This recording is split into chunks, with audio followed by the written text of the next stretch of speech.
Hey, it's Dustin Oldfather of the Oldfather Group of Sotheby's International Realty and owner of Modern Mortgage Prosperity. So many of us were surprised at the news that Spencer Rascoff had stepped down as the CEO of Zillow, now being replaced by one of the original founders of the Zillow Group, Rich Barton. And so there are some changes coming to what Zillow is intending to do. I've been fortunate as a premier agent for many years to have some insight and to have some dialogue and conversations with those principals behind closed doors and to have access to their thinking. And so there are some changes that are coming.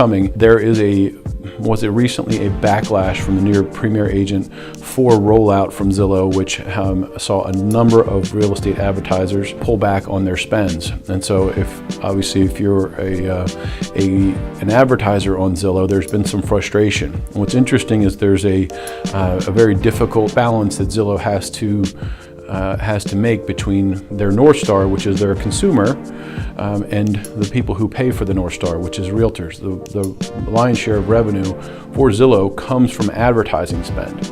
And so it's an interesting model in that the people that are paying for the existence of the company are not the people that are ultimately being focused on to be served, which is a bit of a challenge. Here's what I would say though, is Zillow has got the minds and the eyeballs of the consumer. And so it's still important to be mindful of what they're planning to do. Now, some markets we've seen the Premier Agent 4 model really affect people's businesses in a negative way. Other markets we've seen the Premier Agent 4 rollout work in a very positive way. But here's what's happening, and maybe the insight that I would share. Rich Barton has a vision of making Zillow an online Uber for real estate.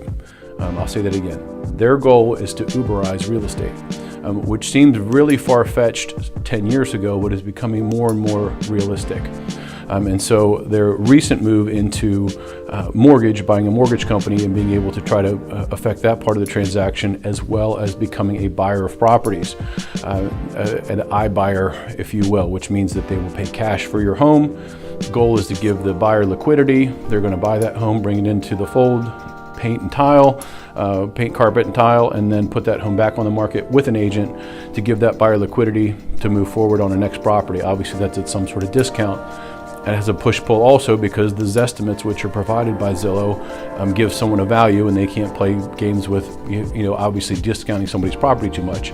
In general, those offers are almost always declined, but there are some folks that are using that cash offer.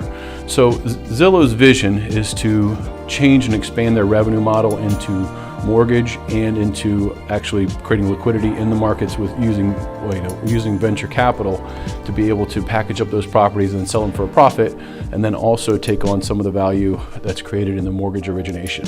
So you're going to continue to see Zillow make inroads into other dimensions of the real estate marketplace.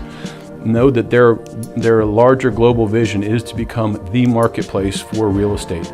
And agents are certainly a part of that, and it's something that we need to be mindful of. If the Premier Agent program works for you, then obviously that's something that's positive. At a minimum, we need to be aware and be cognizant of what their plans are so that we can navigate in the current environment. So those would be my insights into what's happening at Zillow and what is coming up down the ride.